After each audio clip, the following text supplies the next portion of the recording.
حسبي ربي جل الله ما في قلبي غير الله نور محمد صلى الله لا إله إلا الله.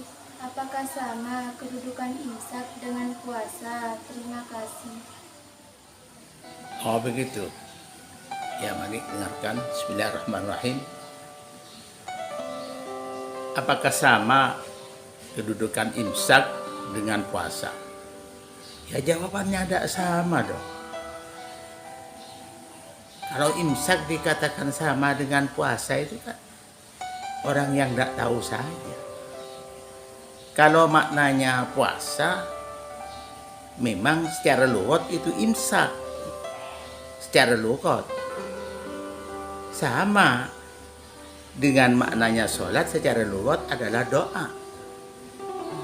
Masa doa disamakan dengan sholat? Ya dah sama. Kalau disamakan akhirnya nanti orang tidak bisa melaksanakan sholat, cuma berdoa saja bisa. Sama dengan puasa, kalau disamakan dengan imsak, ya menahan. Menahan itu namanya puasa. Menahan agar barang tidak jatuh, menahan dirinya supaya kuat, itu namanya puasa. Maka tidak usah melaksanakan puasa secara syarak. Kalau begitu, itu orang cuma tahu bahwa puasa itu lughatan al-imsak. Tapi imsak itu tidak ada yang bermakna puasa, tidak ada. Kalau puasa mana imsak. Makanya wa syar'an imsakun amma yubtirus shaum. Menahan dari apa yang membatalkan puasa. Itu menahannya itu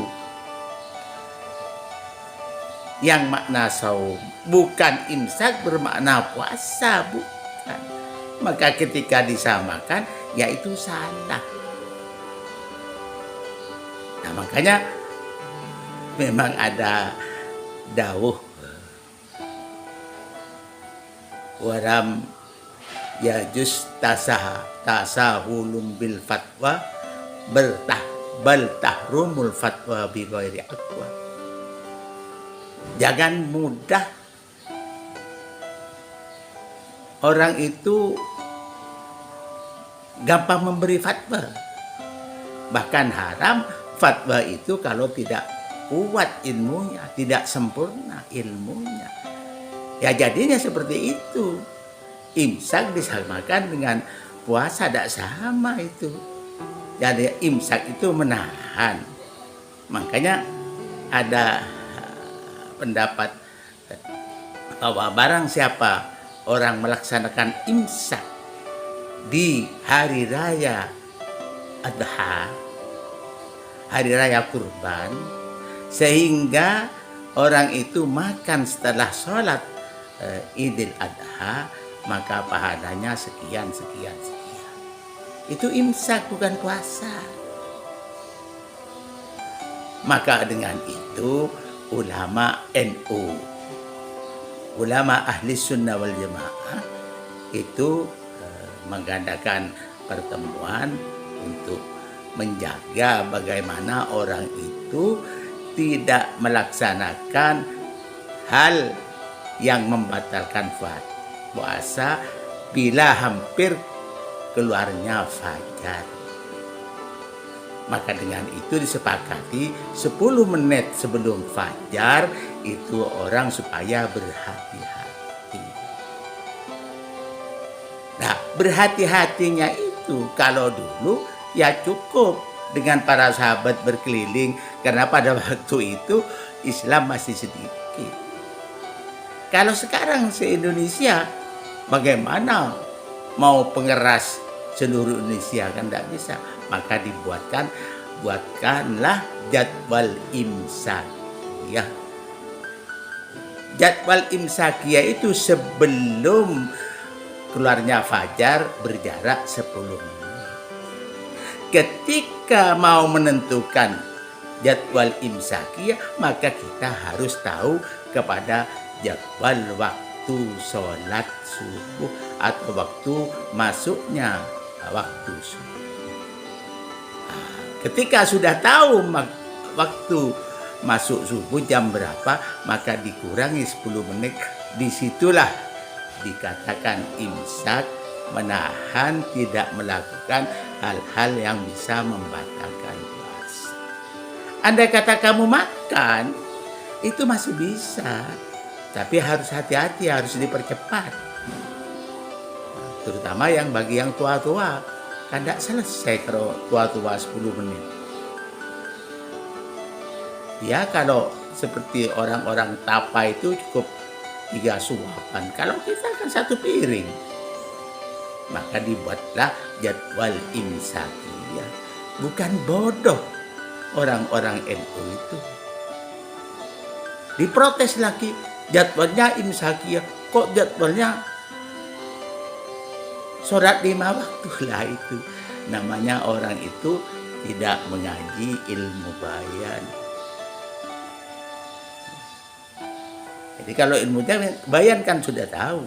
Menyebut satu maksudnya kesemuanya waktu. Sama dengan di kitab-kitab itu. Kitabun nikah, bab nikah. Menerangkan nikah, di dalamnya diterangkan masalah mas kawin, bagaimana masalah saksi, bagaimana maka syaratnya wali, bagaimana itu dijelaskan. Nah, oleh karena itu saya memang agak greget ketika ada orang yang mengatakan imsak itu adalah puasa. Kamu makan, ya batal kalau puasa. Itu omongannya apa itu? Ya mungkin ya tingkatannya tidak iya. Jangan samakan dengan ulama-ulama NU. Jangan karena NU tingkat pusat, tingkat wilayah, tingkat kabupaten, tingkat kecamatan saja itu sudah tidak bicara begitu.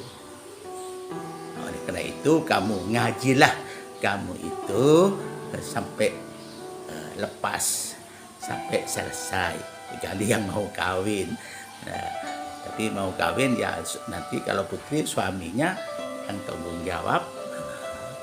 Kalau putra ya saya kira harus minimal selesai aliyah. Oleh karena itu jangan gampang-gampang menentukan suatu hukum seperti itu. Kalau imsak disamakan dengan puasa karena maknanya puasa cara lugat imsak, maka juga doa dikatakan sholat. Karena maknanya sholat secara lugat adalah doa. Ya habis masjid nanti tidak ada orang sholat, cukup berdoa di pasar. Nah, itu hati-hati memilah-milah, melihat dan mendengarkan apa yang ada di medsos. Mudah-mudahan keterangan saya itu bisa bermanfaat kepada kamu sekalian para santri, umumnya kepada yang mendengar. Amin ya rabbal alamin.